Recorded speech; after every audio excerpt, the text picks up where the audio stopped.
I knew something was wrong the moment the doctor stopped meeting my eyes. He had been talking just fine a second earlier about blood pressure, about age, about how bodies wear down like old houses if you don't keep an eye on the pipes. Then his voice slowed, his pen paused in midair, and suddenly the room felt smaller, as if the walls had leaned in to listen. Everything looks stable, he said carefully, but his hands were shaking. I've lived long enough to know when words and bodies disagree. At 71, you learn to read pauses the way younger people read screens. And that pause, long, deliberate, frightened, told me far more than his diagnosis ever could. As I gathered my purse to leave, he stood up too quickly. The chair scraped loudly against the floor, making both of us flinch. He walked around the desk as if to escort me out, which he had never done before. Then, as I reached the door, he leaned close and slipped something into my bag. A folded piece of paper, roughly torn, no envelope. His voice dropped to a whisper. Please read it later. Later. Not now. Not here. The word followed me down the hallway, past the humming lights and the faded posters about heart health and nutrition. I nodded politely at the receptionist, smiled the way older women do when they don't want questions, and stepped outside into the afternoon sun. I didn't open the note right away. That may sound foolish, but when you've spent a lifetime being dependable, being the one people lean on, you don't expect danger to be hiding in your handbag. You expect groceries, keys, old receipts, ordinary things. I drove home slowly, windows down, letting the air cool my face. My house sat at the end of a quiet street, the kind where nothing dramatic ever happened. I had raised my children there, buried my husband from there, learned to be alone without becoming lonely. Family photos lined the hallway inside birthdays, graduations, weddings. Proof of a life built carefully, patiently. I had always believed that if you did your best, raised your children with love, and kept your promises, the world would return the favor. That belief was about to break. I made tea. I sat at the kitchen table. Only then did I remember the weight in my bag. The paper felt thin between my fingers, almost fragile, as if it might dissolve once exposed to air. The handwriting was rushed, uneven. If you value your life, don't go back tonight. Trust no one at home. My breath caught so sharply it hurt. At first, I laughed. A short, nervous sound. Doctors see too many things. They imagine danger where there is none. Maybe the note wasn't meant for me. Maybe it was some terrible mistake. But then I remembered his hands. I folded the paper again and stared at the familiar walls around me. My home, my safe place, the people who had keys, the people who knew my routines. That night, as the sun dipped and shadows stretched across the floor, my phone buzzed with a message from my family. Are you home yet? And for the first time in my life, the place I loved most didn't feel like shelter. It felt like a warning I had already walked into. I read the message again, slower this time, as if changing the speed might change its meaning. Are you home yet? It was from my daughter-in-law. Polite, ordinary, the kind of question family asks without thinking. I told myself that. I told myself a lot of things in those first few minutes, most of them designed to calm me down. Still, I didn't answer. Instead, I listened. The house had its usual sounds, the clock ticking, the refrigerator humming, the soft groan of pipes settling. Sounds I had trusted for years. That trust wavered now, not because anything had changed, but because something unseen had stepped into the space between certainty and doubt. I folded the note and slipped it into the pocket of my sweater.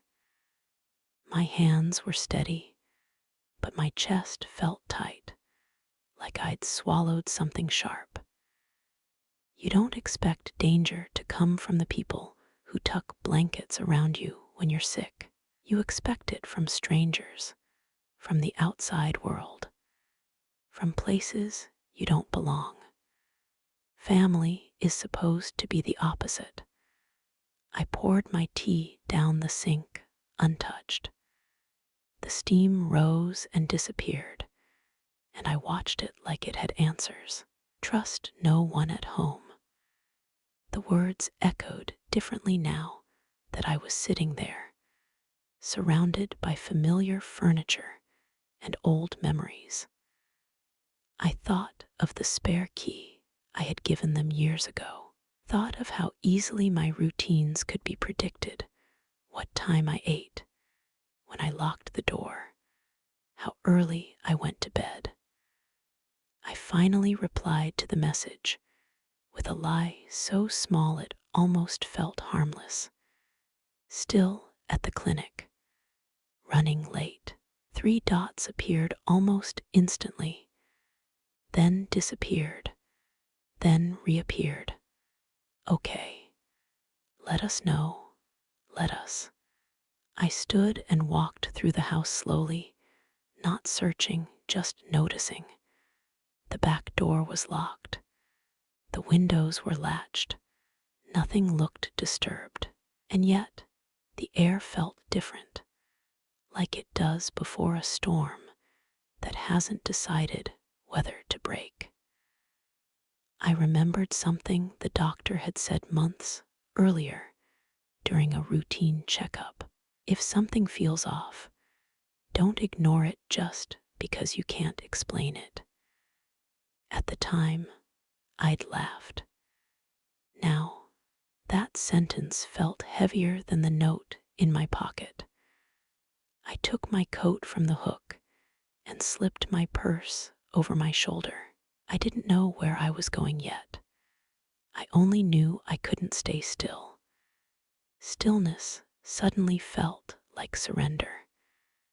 As I reached for the door, my phone rang. My son's name lit up the screen. I stared at it, my thumb hovering. For years, that name had meant comfort, advice, safety.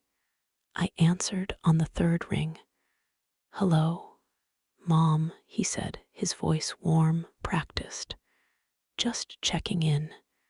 You sound tired earlier. Everything okay? Yes, I said automatically. There was a pause, a fraction too long. Then, good. We were thinking of coming by later. Make sure you're settled. My grip tightened on the phone. That won't be necessary, I said gently. I'm not home. Silence. Not home, he repeated. No, I decided to stay out tonight. Another pause, longer this time. Well, he said slowly, that's unusual. I smiled, though he couldn't see it. So is life. After I hung up, my heart pounded so loudly I was afraid the neighbors might hear it. I locked the door behind me and stepped into the evening, the note pressing against my side like a heartbeat that wasn't mine. And as I walked away from the house that had once meant safety, one thought settled in with terrifying clarity. The doctor hadn't been warning me about illness. He had been warning me about what happens when love turns into opportunity. I drove without a destination, letting instinct take the wheel for the first time in years. The sky was turning, that soft gray blue that always comes before night fully settles in. Streetlights blinked on one by one, as if the world were quietly acknowledging that something was ending. I kept checking my mirrors, half expecting a familiar car to appear behind me. None did, but that didn't ease the tension coiled in my chest. I pulled into the parking lot of a small grocery store I hadn't visited in years. It was bright, busy, anonymous. I sat there for a moment with the engine running, breathing through the weight pressing down on me. Trust no one at home. The note had not told me where to go. It had only told me where not to be. Inside the store, I wandered the aisles slowly, picking up things I didn't need. Milk, crackers, an apple I wouldn't eat. I wanted to look like a woman doing something ordinary, because ordinary people don't get hunted. At the checkout, my phone buzzed again. A message from my son. "We're worried. You didn't say where you were." I stared at the screen until the cashier cleared her throat politely. I paid in cash. Another instinctive choice I didn't stop to analyze. Outside, the air felt colder. I typed back carefully. "I'm fine. Just needed quiet." 3 dots appeared almost instantly. "We can help," he replied. Help. The word twisted inside me. It sounded generous, but it felt like pressure, like a hand on your back, steering you somewhere you hadn't chosen. I turned my phone off. That was the moment the fear sharpened into something else, clarity. Fear scatters you. Clarity stills you. I remembered an old friend, Martha, who lived across town. We had raised children together, buried husbands a year apart, and learned how to sit in silence without feeling awkward. She was kind, observant, and most importantly, unconnected to my family's routines. I drove to her house without calling ahead. When she opened the door, she took one look at my face and stepped aside without a single question. "You can stay as long as you need," she said simply. That night, I slept on her couch, fully dressed, my purse tucked under my arm. I woke at every sound, my mind replaying the doctor's face over and over. His fear had been real, urgent, personal. The next morning, I turned my phone back on. 6 missed calls, 4 messages. "Where are you? Mom, please.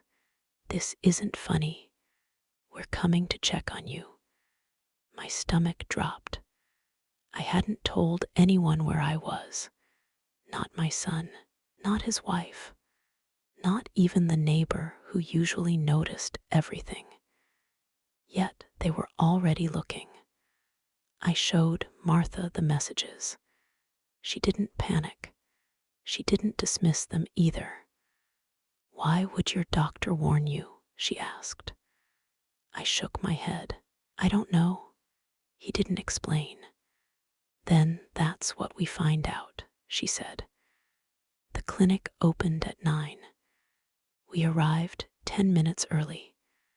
The receptionist told us the doctor wasn't available. He took an unexpected leave," she said, too quickly. "Personal reasons." My heart sank. "May I leave a message?" I asked. She hesitated, then nodded.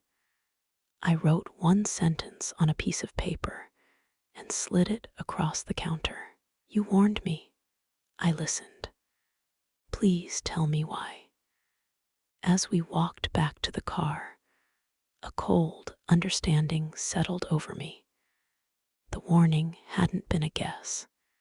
It had been timed.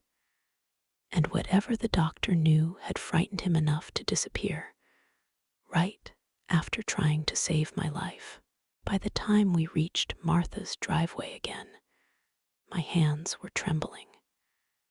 Not from fear, exactly, but from the slow realization that this wasn't a misunderstanding anymore. Misunderstandings clear themselves up. They don't leave doctors vanishing and families suddenly impatient. Martha made coffee and sat across from me at the kitchen table, her hands folded, her eyes steady. She had always been the kind of woman who waited for truth to arrive instead of forcing it.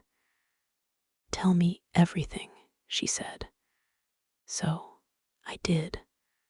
I told her about the note, about the way the doctor's voice had dropped, about the look in his eyes that said he wasn't thinking like a physician, but like a man who had seen something he couldn't unsee. I told her about my son's calls, the urgency hidden behind concern, the way help had sounded like a net closing in. Martha listened without interrupting.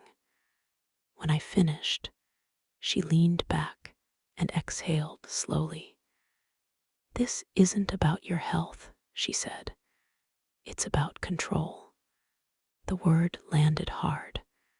Control had never been something I associated with my family. I had always been the organizer, the giver, the one who stepped in quietly when things needed fixing. After my husband passed, my son had taken on a protective tone I found comforting at first. When had comfort turned into supervision? That afternoon, I received a voicemail from my daughter-in-law. Her voice was gentle, almost soothing. "We're just worried," she said. "You know you forget things sometimes. It wouldn't be safe for you to be on your own right now." I replayed the message twice. "You forget things sometimes." I had never been diagnosed with anything. No memory loss, no confusion, just the normal slowing that comes with age. Yet the sentence carried weight, as if it were being recorded for someone else's ears. "Do you hear that?" Martha asked quietly. "They're building a story." The idea chilled me more than the note ever had. That evening, Martha's neighbor, a retired nurse, stopped by. Martha hadn't asked her to. She just appeared, one of those women who notices when something feels off. She listened carefully, then asked a question I hadn't considered. "Have you signed any new paperwork recently?" she asked. "Medical forms, power of attorney, anything like that?" My stomach dropped. I remembered the clinic visit, the routine forms I had signed without reading closely, the way the nurse had said, just the usual things. No, I said slowly. At least, I don't think so. Martha stood. We need copies. Immediately. That night, sleep refused me again. I lay awake, staring at the ceiling, replaying years of small moments I had brushed aside. The way my son insisted on handling my bills, how my daughter-in-law discouraged certain friendships, how often they spoke for me instead of with me. None of it had seemed dangerous on its own, but stitched together, it formed something ugly. In the morning, the phone rang again. This time, it wasn't family. It was an unfamiliar number. I answered. A man's voice spoke quietly. Mrs. Hale, this is Dr. Rosen's office. My heart skipped. Yes. He asked me to call if you came looking for him, the voice continued. He said to tell you one thing. I held my breath. He said you weren't sick and you weren't imagining things. There was a pause, and that leaving your house last night may have saved your life. The line went dead. I stared at the phone, my pulse pounding, because now I knew the truth. The note wasn't a warning, it was an intervention. And whatever my family had planned for me, it was already in motion. Once you realize someone is planning your life without you, every memory rearranges itself. Martha and I sat in silence for a long time after the call ended. The coffee on the table had gone cold. Outside, a lawnmower hummed somewhere down the street, life continuing as if nothing had shifted. But inside me, something fundamental had cracked open. They were preparing, I said finally, not reacting, preparing. Martha nodded. People don't build stories unless they plan to use them. That afternoon, we drove back to my house, but not to stay, to look. I had never searched my own home before. It felt invasive, like reading someone else's diary. But once you suspect the truth, you stop worrying about politeness. We started with the desk in the living room where I kept important papers. Everything looked normal at first. Then Martha noticed something small, too small to be accidental. A folder labeled medical sat slightly out of place. Inside were copies of documents I didn't remember signing. Notes summarizing appointments I hadn't had. Language that felt clinical but vague, repeating words like confusion, declining judgment, safety concerns. This isn't a diagnosis, Martha said carefully. It's groundwork. My hands shook as I turned the pages.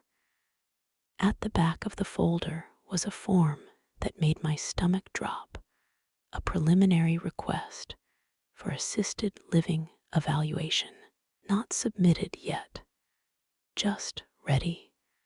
The signature line was blank. Mine. I sat down hard on the couch, the weight of it all pressing into my chest. They weren't trying to hurt me outright. They were trying to erase me slowly, legally, quietly, under the disguise of care. That's when I understood why the doctor had been terrified. He must have seen the notes sent ahead of my visit. The concerns, the narrative being constructed before I even walked into the room. And unlike the others, he had recognized the difference between aging and being targeted. He tried to stop it the only way he could, I whispered. As if summoned by the thought, my phone buzzed. A message from my son. We've spoken to a specialist. It might be best if you stayed somewhere safe for a while. Safe. I stared at the word until it lost its meaning. I didn't reply. Instead, I took photos of every document in that folder. I sent them to Martha's printer, to her email, to a secure drive she insisted we create. Copies of copies. Proof that couldn't be quietly misplaced. That evening, another message came, this time from my daughter-in-law. We're worried the stress is confusing you. There it was again. Confusing you. I suddenly felt very calm. People underestimate older women. They think we're slow because we move carefully. They mistake patience for weakness. They forget that we survived things they've only read about. I typed one sentence and sent it to both of them. I am not confused. I am not sick, and I am not coming home. The response was immediate. Calls, messages, escalation. Martha put her hand over mine. This is where it gets dangerous, she said softly. When control slips. That night, as I lay awake on her couch again, I realized something that chilled me more than any threat. They hadn't planned for resistance. And people who plan quietly don't react kindly when the person they're erasing refuses to disappear. The next morning began with a knock that was too polite to be accidental. 2 firm taps. A pause, then 2 more. Martha and I looked at each other across the kitchen table. She didn't ask who it was. She already knew. When she opened the door, a woman stood there holding a clipboard, her smile calm and professional. Behind her, a man waited by a car with a county seal on the door. Good morning, the woman said. We're here to do a wellness check. The words landed like a practiced spell. I stepped forward before Martha could speak. Who requested it? I asked. The woman glanced at her clipboard. A concerned family member. Of course. I felt anger rise, sharp and bright, but I kept my voice steady. You're welcome to come in, I said, but I'd like everything documented. The woman blinked, just slightly. People don't expect clarity from someone they've been warned is confused. Inside, they asked questions. Simple ones at first. My name, the date, where I was. I answered without hesitation. I even smiled. Then the questions shifted. Do you ever feel unsafe living alone? Do you sometimes forget to eat? Do you know who manages your finances? I answered honestly and carefully. I feel unsafe when people make decisions without my consent, I said. I eat regularly. I manage my own finances and always have. The man by the door scribbled notes, his expression changing. The story they'd been given wasn't matching the woman in front of them. Finally, the clipboard woman closed her folder. You appear fully capable, she said. There's no cause for further action. I exhaled for the first time in minutes. After they left, my phone rang almost immediately. My son. I didn't answer. Then another call. And another. Martha shook her head. Don't, she said. But this time I did. You embarrassed us, my son snapped, the warmth gone. Do you know how this looks? I held the phone away from my ear for a moment, surprised not by his anger, but by how little it hurt. You tried to have me declared unfit, I said calmly. How did you think it would look? Silence. Then his voice lowered. We were trying to protect you. No, I replied. You were trying to control me. He hung up. That afternoon, Martha helped me call a lawyer, a quiet woman with sharp questions and no patience for half-truths. I showed her the documents, the notes, the messages. She didn't gasp. She didn't dramatize. She simply said, "They moved too early." What does that mean? I asked. It means they left a trail, she replied, and trails can be followed. As evening fell, I felt something I hadn't felt since the note first touched my hand. Not fear, momentum. They had tried to frame me as fragile. Instead, they had proven I was alert, capable, and most dangerous of all, aware. And somewhere, I knew my family was realizing the same thing, which meant the next move wouldn't be quiet. It would be desperate. Desperation has a sound. It's not loud. It doesn't shout or slam doors. It whispers, presses, circles back with a different face. That evening, my daughter-in-law showed up alone. No call, no warning, just her car in Martha's driveway as the sun slipped behind the trees. She stepped out slowly, hands visible, smile carefully arranged, as if approaching a skittish animal.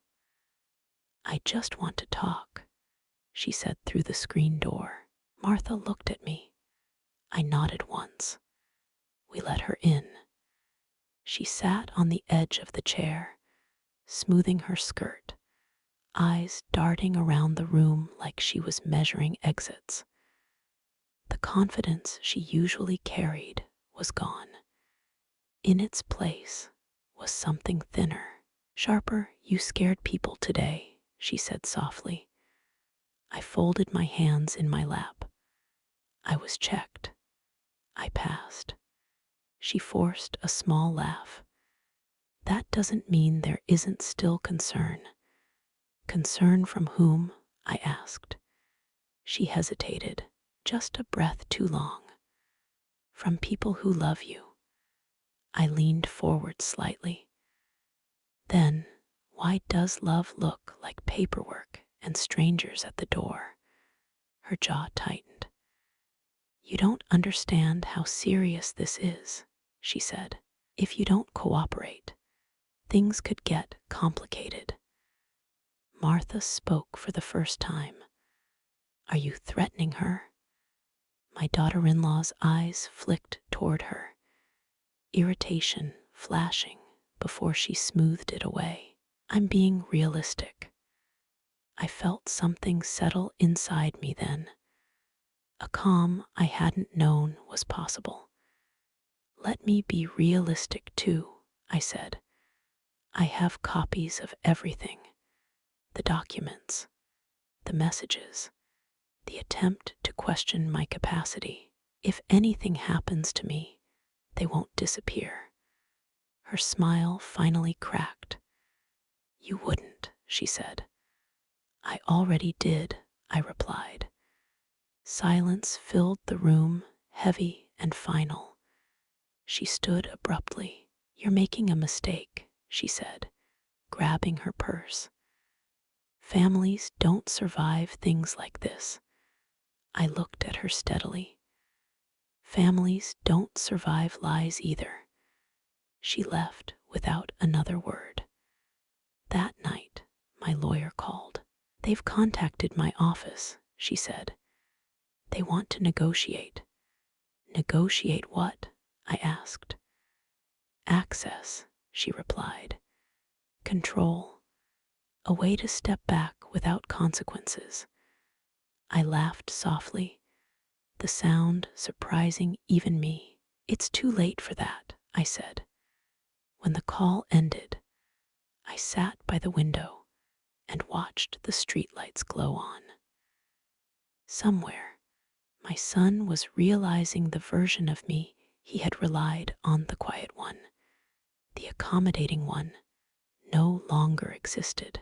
And for the first time since this began, I felt something close to peace, because I finally understood the doctor's fear. He hadn't just seen danger. He had seen a woman about to be erased, and knew that once someone learns how to do that, they don't stop unless they're forced to. And now, at last, they were being forced. The apology came 2 days later, not in words, but in tone. My son called just after lunch. His voice was quieter than I'd ever heard it, stripped of the confidence he usually wore like armor. He didn't ask where I was. He didn't pretend nothing had happened. Mom, he said slowly, we need to talk. I almost laughed at the simplicity of it. Now we need to talk. I'm listening, I said. There was a long pause. I could hear him breathing, like he was standing on the edge of something and unsure whether to jump. We went too far, he admitted. We were scared. Of what? I asked. Of losing control, he said before catching himself. I mean of losing you. The truth slips out when people are tired. I'm not an object to be managed, I said gently. I'm your mother. I know, he whispered. And I messed up. He asked if we could meet. Neutral ground. A cafe near the courthouse, of all places. I agreed not because I trusted him, but because I trusted myself now. Martha came with me and waited outside. My son looked older when I walked in, not aged, worn. He stood when he saw me, unsure whether to hug me. I stayed where I was. I didn't mean for it to get this bad, he said. We thought we were helping. Helping yourselves, I replied. He nodded. Yes, that honesty mattered more than any apology. He told me about the pressure, financial stress I hadn't known about. Decisions he'd let his wife lead because he didn't know how to stop them once they started. None of it excused what they'd done, but it explained the speed with which lines had been crossed. I never wanted you hurt, he said. I just wanted things to be easier. Easy is not the same as right, I said. He reached across the table, then stopped himself. What happens now? I met his eyes. That depends on what you're willing to undo. By the time we stood to leave, nothing was resolved, but something had shifted. He no longer spoke like a man in control. He spoke like a man facing consequences. As I stepped back into the daylight, Martha looked at me with quiet pride. You did well, she said. I nodded, but inside, I knew the hardest part still lay ahead. Because reclaiming your life isn't just about stopping the people who try to take it. It's about deciding what kind of future you're willing to allow them in, and that decision would change everything. The hardest choices don't arrive with noise. They arrive with options. A week later, My lawyer laid them out plainly across her desk: legal paths, protective orders, formal complaints. Each one carried weight, not just for my family, but for the version of myself I would have to become to walk it. You don't owe them mercy, she said, but you do owe yourself safety. I thought about that all the way back to Martha's house. Safety had once meant familiarity, routine, the comfort of letting others handle what felt heavy. Now it meant something else entirely: distance, documentation, and the courage to say no without explaining myself. That evening, I wrote a letter, not an email, not a message that could be misread or deleted. A letter, slow and deliberate, written in my own hand.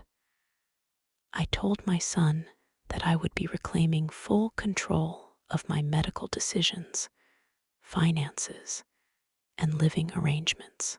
I told him I would not accept visits without notice. I told him trust would have to be rebuilt, not assumed. I did not mention forgiveness. Forgiveness, I had learned, is not a starting point. It's something you earn back one honest step at a time. When I sealed the envelope, my hands didn't shake. 2 days later, my daughter-in-law responded not to me, but through an attorney. That alone told me everything I needed to know.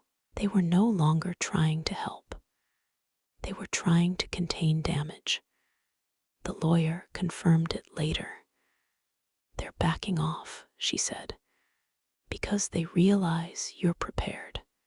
Prepared. I liked the sound of that. That afternoon, I returned to my house for the first time, not to stay, but to choose. I walked through each room slowly, touching the backs of chairs, the edges of frames. Some memories warmed me. Others felt heavy. I opened the windows, let fresh air in. Then I did something I never thought I would do. I changed the locks. As the locksmith worked, I sat on the porch and watched the neighborhood pass by. No drama, no sirens, just an old woman reclaiming her space one click at a time. When the job was done, he handed me the keys. I held them for a moment, feeling their weight. That night, back at Martha's, I slept deeply for the first time in weeks. No fear, no listening for footsteps, just rest. And in that rest, I realized something profound. The danger hadn't been the plan they made. The danger had been how easily I once would have agreed to it, just to keep the peace. That version of me was gone, and I had never felt more alive. Peace returned quietly, the way it always does, without asking permission. Weeks passed. The lawyer's calls became less frequent. The tension in my chest eased into something like calm. My son respected the boundaries I'd set, at least on paper. My daughter-in-law stayed distant, civil, careful. That distance hurt less than I'd expected. I moved back into my house on my own terms. I rearranged the furniture, took down a few photos, put others in new frames. Small changes, but intentional ones, proof that this life belonged to me again. One afternoon, as I watered the plants by the window, I thought about the doctor. I never saw him again, but I wrote him a letter. I didn't know where to send it, so I addressed it simply. Thank you for seeing me. Inside, I wrote the truth. You reminded me that clarity is a form of care. Because of you, I chose myself. Whether he ever reads it doesn't matter. The act of writing it did. My son and I speak now carefully, honestly, without pretending the past didn't happen. Love survives in new shapes when the old ones break. It's quieter, slower, but real. And I no longer confuse love with obedience. Here is what I know now, sitting by the fireplace, telling you this story. Danger doesn't always come wearing anger. Sometimes it comes wearing concern. Sometimes it uses soft voices and legal language and the promise of safety. And sometimes the bravest thing an older woman can do is refuse to disappear quietly. If someone listening to this feels that tightness in their chest, the sense that decisions are being made about them instead of with them, please hear me. Pay attention to the pauses. Trust the instincts you were taught to ignore, and never mistake control for care. That note didn't just save my life, it gave me back my voice. Thank you for being here and listening. If this story touched you, please tap the like button. It helps more than you know. Subscribe if you'd like to hear more stories like this. And if you feel comfortable, leave a comment telling me where you're listening from or sharing a small part of your own story.